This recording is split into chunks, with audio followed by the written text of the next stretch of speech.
If you could think your way out of patterns, you already would have.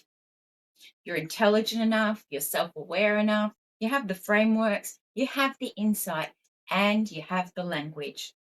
And the pattern is still there. And that is not a willpower problem. And it's not a commitment problem. It's anatomy.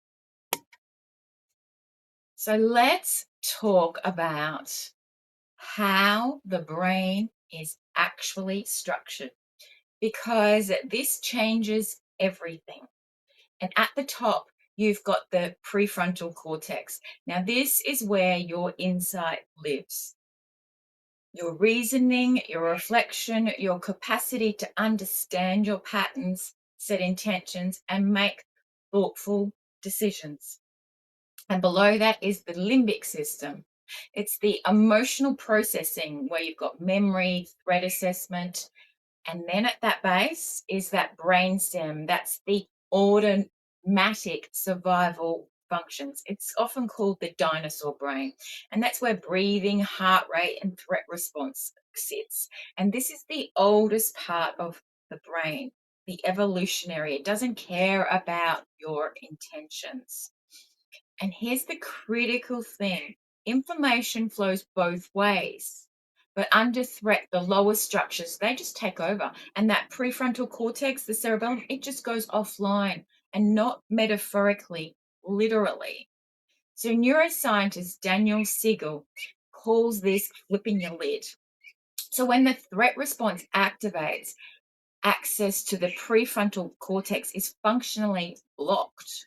So your survival patterns don't live in the prefrontal cortex. They live in the limbic system and the brainstem.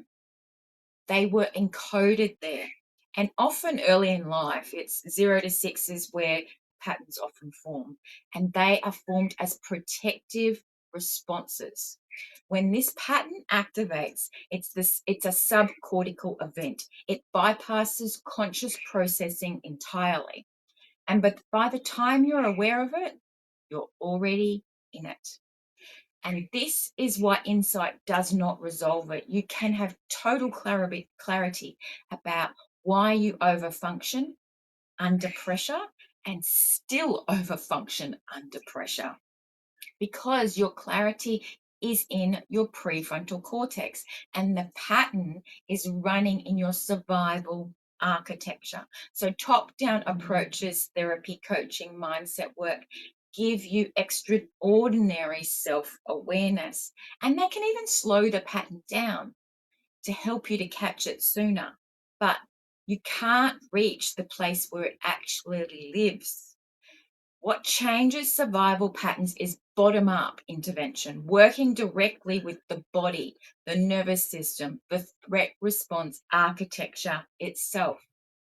And this is the science behind somatic and nervous system approaches. And it's what my work is built on, the sovereign self system. It works at the baseline level, not the cognitive level.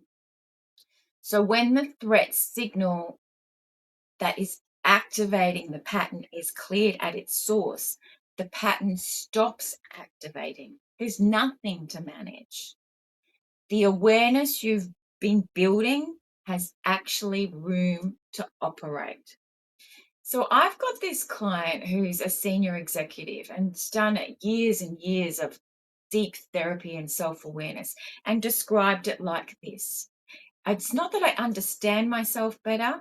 It's just that the thing that used to fire, it just doesn't fire anymore. And that's recalibration. And that is what's possible when you work at the right level.